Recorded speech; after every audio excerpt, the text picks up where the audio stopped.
네트워크에 대해서 뭐 또 하실 말씀 있으신가요? 해주실 말씀? 뭐 저는 앰프도 그렇고 예. 네트워크도 그렇고 매사가 간결한 것이 소리도 심플하게 난다고 생각합니다.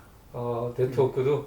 그렇죠. 그러니까 이것저것 많이 붙여서 그러니까 멀티 방식 그러니까 뭐 고음, 중음, 저음 그다음에 뭐 또 하나 슈퍼 트위터 달고 뭐 이렇게 해서 하는 것도 좋을지는 몰라도 그걸 네. 꼭 필요로 해서 하는 건 몰라도 일반적으로 가정에서 쓰는 거는 그저 한 2웨이 정도.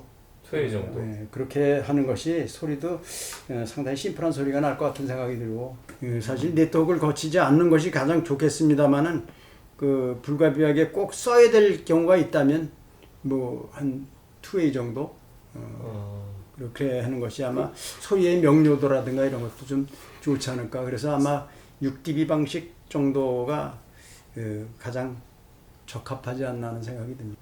6dB 방식 같은 뭐 코일하나 콘덴서나 뭐 이 정도. 6dB 방식이라는 게 정확히 좀 설명을 해주시겠습니까, 선생님?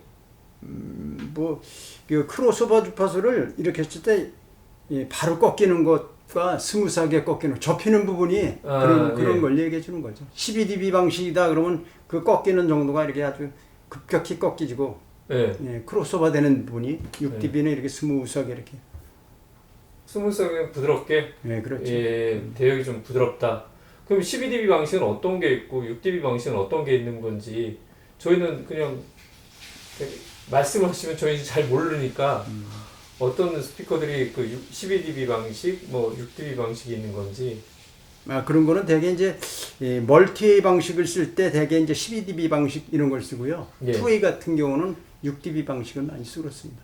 6dB 방식으로 예를 들어서 이건 왜 그럼 12dB 방식으로 왜 했어? 이건 3웨이다 보니까 주파수 나누는데 불편하고 그러니까 그냥 이렇게 해버리는 거야. 많이 취급을 하다 보니까. 우리네 홈에서 듣는 거 2웨이만 가져도 충분해요. 그게 뭐냐면 웬만한 우퍼가 중음까지 커버가 되거든. 그럼 한 4, 5km까지 올라간다 이거지. 거기까지 올라갈 수 있는 거면 트위터만 중고음 나오는 또 중고음 트위터 달면 되잖아? 근데 6dB 방식으로 하면 음질은 또 어떻게 차이가 나는지가 중요한 거라고. 많은 사람들이 시끄러워서 그냥 오줌 싸는 거 아니야. 시끄러운데 그냥. 근데 6dB 방식으로 하면 엄청 부드럽고 안 나올 소리 없이 다 잘 나오면서도 부드럽게 나온다고. 6dB 방식이. 그러면 되는 거 아니야? 근데 이 dB 수가 올라갈수록 중고음이 쏟아져 나와. 12dB 방식의 중에서도 뭐 6dB 방식, 12dB, 18dB 방식까지 막 가는 거죠. 중고음, 대고음 막 뻗게 하는 방식에 따라서. 그럼 우리네 집에서 그게 왜 필요하냐 이거지. 근데 프로 장비들 보면 막 머리 큰 운동장 같은 데서 막 중고음 쏴야 되잖아. 그건 18dB 방식까지 올라가 있다고. 그럼 우리네 가정에서 콧구멍 많은 방에서 무슨 18dB 방식인데.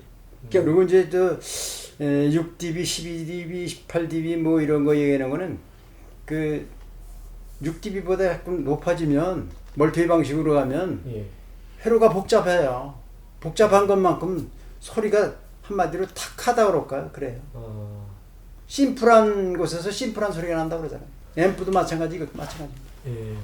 오늘 저기 이제 그 장인분들이 쓰시는 테스트용 스피커에 대해서 얘기를 하는데 이게 생각보다 너무 깊게 들어가네요. 지금 이게 지금 두 분 쓰시는 장비들이 데시벨이 굉장히 높은 스피커들이잖아요. 그렇지. 그렇죠? 되게 그냥 우리는 그래도 알텍을 안 쓰기 때문에 저건데 알텍 쓰는 분들은 뭐 지금 그 매니아들 상당히 많은 숫자가 알텍을 사용하고 계실 거라고. 그런 분들도 뭐 이런 거 오늘 이렇게 이야기한 거 그 오디오 라이프에 도움이 되는 얘기일 것도 같아. 꼭 그냥 알텍에서 만든 거니까 꼭 알텍 회로 뭐 이런 거 오리지널 고집하고 오리지널 부품 찾고 그런 세월이 지나갔다 이거지. 왜냐 오리지널 부품 똑같은 거 구해서 끼일 수 있다 하더라도 그게 살아있는지 얼마 있다 죽을지 그것도 모르는 상황이다 이거지. 그래 그 콘덴서 같은 거 분해를 해보면 그 세월에 이 콘덴서는 어떻게 만들었는데 요즘도 그런 메커니즘, 구조 아니면 재질 이게 똑같은 것들이 있을 수 있어. 쉽게 얘기해서 마란츠 세븐의 그 커플링 콘덴서 범블비 그러면 뭐 오디오 매니아 그러면 모르는 사람이 없는 커플링 콘덴서잖아. 네. 그거하고 똑같은 구조하고 생김새만 다른 게 있다. 웨스트캣 CQ 시리즈로 가면 똑같은 거야. 그 지금 참 이렇게 보니까 이제 선생님들은 이제 능률 좋은 스피커를 쓰시잖아요. 그러고 보니까 이제 제가 아는 분들이 일반적인 데시벨 낮은 스피커를 쓰다가 그 능률 좋은 스피커를 쓰게 되면은 어떤 자본도 생기긴 생기더라고요. 네, 그렇죠. 근데 알텍보다는 이제 그 음압 레벨이 좀 낮습니다. 이 지금 젠센이요? 예, 젠센이 낮아요. 네. 근데 앞으로 언젠가는 뭐 그 수리하시러 오시는 분들을 위해서라도 알텍으로 해서 내보내는 게 맞습니다. 음압 레벨은 그 알텍보다는 좀 아마 100dB가 좀 못 되거나 그럴 겁니다. 알텍은 한 104dB 뭐 이렇게 나가는데 이게 이제 스피커는 멀쩡하게 살아 있는데 네. 지나가는 길에 어떤 장애물이 되는 것이 네트워크가 된다면 네. 그거는 뭐 필히 점검을 받아봐야 되는 게 맞는다고 생각하는 거예요. 오디오를 생각할 때 스피커의 네트워크도 꼭 그렇죠. 생각하라는 그러니까 말씀이십니다. 그건 간과되니까. 네. 대개의 경우 스피커는 그 상황에 따라서 관리하기에 따라서 그 상당히 깨끗하게 관리가 될 수가 있어요. 근데 이 네트워크는 관리를 하고 안 하고 간에 그 안에 있는 부품이 변하는 거란 말이에요. 그렇잖아요. 네. 스피커 같은 경우는 뭐 습기가 찬다든가 뭐 이렇게 하여튼 조건이 나빠서 문제가 생기는 거예요. 어쩔 수 없지만 그렇지 않고 일반 가정에서 그 습도라든가 이런 거 정상적으로 보관이 된 뭐 이런 스피커 같으면 크게 문제가 안 되잖아요. 근데 그거는 스피커보다는 오히려 이런 건 그냥 놔둬도 문제가 생기는 거란 말이에요. 오래되면 콘덴서라든가 이런 것도 한번 점검을 받고 그 후에 앰프까지 정상적으로 나오는데 스피커도 말짱한데 들어가는 길목에 이게 어떤 장애가 된다면 스피커에서 제 소리가 안 나잖아요. 그래서 이것도 봐야 되고 그리고 아까 이제 말씀드렸던 뭐 12dB, 18dB 이런 게 복잡하면 복잡할수록 소리도 조금은 뭐 커튼을 친 것 마냥 명료하지는 않는 듯 싶더라 이거죠. 경험상 볼 때. 알텍 써서 예를 들어서 고음이 많이 나오면 네. 다른 데서 하지 얘는 일단 얘 자체로서 결함이 없는 제품이어야 된다.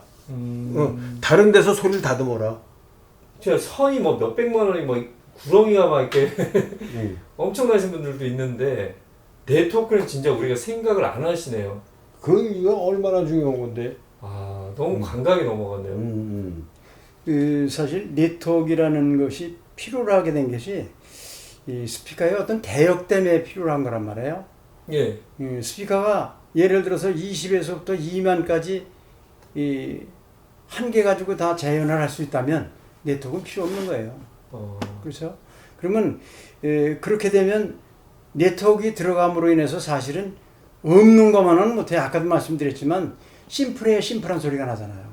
그러니까 없는 것만도 못한데 네트워크가 꼭 들어가야 되는 이유가 스피커가 대역에 한계가 있기 때문에 저역 담당하는 거, 그 다음에 고역 담당하는 건 나눌 수밖에 없으니까 이게 필요로 해서 들어가는데 그렇다 하더라도 그걸 가능하면 간결하게 해줘야 스피커에서 나오는 소리도 심플한 소리가 나온다 이거죠. 간결하게. 네, 오늘 정말 두 분 좋은 말씀 많이 해주셨는데 능률 좋은 스피커, 그 다음에 이제 좋은 네트워크를 만들어야 된다는 거. 예. 전에도 말씀드렸지만 콘덴서는 크무랩에 만든 기술은 그닥지 않습니다. 요즘 나오는 것 같잖아요. 그러니까 가능하면 콘덴서는 점검을 받고 문제가 있는 건 교체해서 쓰시는 게 맞습니다. 그래야 정상적인 소리를 기대할 수 있는 거지. 그렇지 않고 그냥 오리지널 찾고 그러면 여기서도 역시 마찬가지 큰 기대를 못합니다. 여기에 들어가는 저항이라든가 코일 같은 건 변하지 않습니다. 근데 콘덴서 같은 경우는 변하거나 아니면 변하지 않았다 하더라도 그 시절에 나온 콘덴서의 어떤 재질이라든가 이런 것이 요즘 거에 못 미칩니다. 특성이. 반드시 바꿔줘라. 반드시 점검을 해봐서 문제 대개가 아마 나빠져 있을 겁니다. 그러니까 반드시 바꿔주는 게 맞습니다. 네. 오늘 또 우리 사장님 말씀에 뒤이어서 예. 이게 지금 코일이 두 가지 유형이거든. 네. 공심하고 이 코알을 사용한 예. 이런 코일하고 이게 음질이 차이가 나니 그 소리가 내 스피커가 좀 그 중점이 어둡고 탁해 그런 걸 느끼시는 분은 그 중점으로 가는 코일을 이런 코어에다 감든지 철심 코어에다 감아서 한번 사용해 보시는 것. 큰 돈 들어가는 게 아니니까 중점이 좀 탁하고 명료도가 떨어지면 요걸로 한번 바꿔서 한번 해보시라고. 예, 선생님. 오늘도 정말 두 분 감사하고요. 예, 다음에도 두 분 좋은 의견 부탁드리겠습니다. 아, 이게 매니저들한테 욕 먹을 소리는 안 했나 모르겠다. 예, 감사합니다, 선생님. 예, 네, 감사합니다. 네. 네, 선생님, 그 촬영을 다 마치고 나서 연락을 주셨는데 네트워크에 대해서 빠진 게 있다고, 예, 어떤 건지 한번 설명을 해주시겠습니까? 예, 어찌 보면 상당히 중요한 부분인데 예, 그때 빠뜨렸던 것 같아서 다시 한번 말씀드리겠습니다. 네, 2A나 3A 같은 경우 보면은 그 트위터랑 아니면 그 미드레인지가 그 간혹 가다가 그 코일이 나간다든가 네. 이런 게 있을 거예요. 예, 그러면은 오래돼서 뭐 문제가 있어서 나가는 경우도 있고 아니면 그 출력을 높여서 이제 데미지를 입어서 나가는 경우도 있지만 대개 이제 옛날 같은 경우에는 오일 콘덴서라든가 이런 것이 절연 분량이 되면 볼륨을 작게 했을 때는 상관이 없는데 볼륨을 좀 높이면 그 절연 분량일 경우에는 저항 성분을 통해서 그 중음 같으면은 중음 스피커 같으면은 저음 성분은 중음에서 봤을 때는 직류나 거의 마찬가지잖아요. 그리 되다 보면 뭐 소리는 좀 더 크게 날는지는 모르지만 정상적인 소리가 아니고 볼륨을 작게 했을 때는 상관없는데 볼륨을 높이면 그 중음 스피커라든가 고음 스피커도 역시 마찬가지 과부하가 걸리니까 끊어지는 경우가 있다 이거죠. 그러니까 그래서도 가능하면 그 여기에 들어가는 콘덴서는 점검을 한번 받아보시는 게 좋고 그리고 이제 그 안에 들어가 있는 것이 조금 세월이 지난 거는 필링 콘덴서를 쓰는 경우도 있습니다. 그런 거는 사실 절연이 이렇게 나빠지지는 않아요. 근데 그 전에 거 보면은 뭐 대개라기보다도 전체가 다 그렇게 절연이 나쁘고 그렇습니다. 그런 거는 작게 했을 때는 그게 정상적인 소리인 줄 알고 작게 했을 때 그냥 듣는데 소리를 크게 하면 중음이나 고음 쪽에 그쪽에서 봤을 때 직류 성분과 같은 그러면 선생님 그 말씀은 그 전기가 이제 그 전류가 그 중음이나 저음 쪽으로 흘러가야 될 전류가 저항 성분이 생겨서 고역 쪽으로 가서 고역에 있는 트위터를 뭐 단선시킨다든가 상하게 할 우려가 있죠. 그러니까 트위터 쪽에서 봤을 때의 그 중음 쪽에서 중음 정도라든지 하여튼 그보다 크로스오버보다 낮은 주파수가 그쪽으로 들어가면 감당하기가 쉽지 않다 이거죠. 그러면 트위터가 나가는 원인이 그러면은 뭐 볼륨을 너무 세게 해서 트위터 자체에서 이상이 생길 수도 있겠지만은 네. 대체적으로 그럼 콘덴서의 분량이 많을까요? 예, 그러면요. 그 볼륨을 어느 정도 올렸을 때는 사실 이 볼륨을 올린다는 얘기는 우퍼, 중음, 고음 다 이렇게 똑같이 같이 올라가니까는 사실 적당히 나뉘어져서 가잖아요. 전압이 이렇게.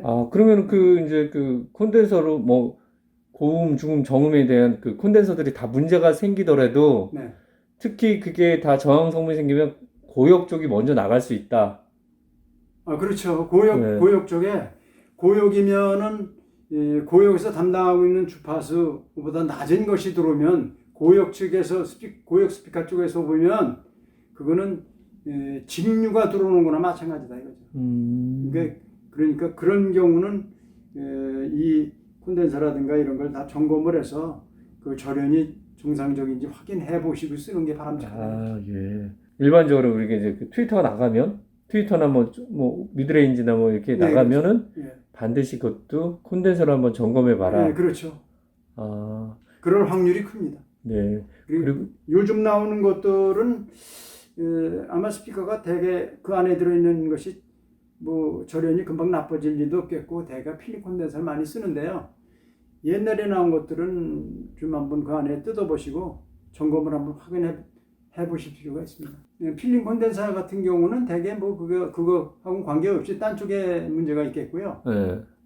그렇지 않고 이제 콘덴서가 절연이 나쁜 것들이 대개 이제 옛날 오일 콘덴서라든가 이런 것들인데 페이퍼 오일이라든가 이런 네. 것들인데 그 재질은 뭔지 모르겠습니다. 페이퍼 오일도 아닌 것 같고 뭐 예를 들어서 AR 스피커라든가 이런 거 안에 보면 뭐 그 옛날 그 빨래 비누 같은 게 들어있고 그런데 그런 것들은 콘덴서 점검. 네트워크의 이런 부분 한번 점검해 볼 필요는 있죠. 대개 이제 이런 필링 콘덴서 이런 것들은 그럴 리가 없지만 옛날 것들을 주로 말씀드리는 겁니다. 네. 알겠습니다, 선생님. 네. 잘 참고할게요. 예. 다음에도 좋은 정보 있으면 많이 부탁드릴게요, 선생님. 예. 감사합니다. 예, 감사합니다. 네.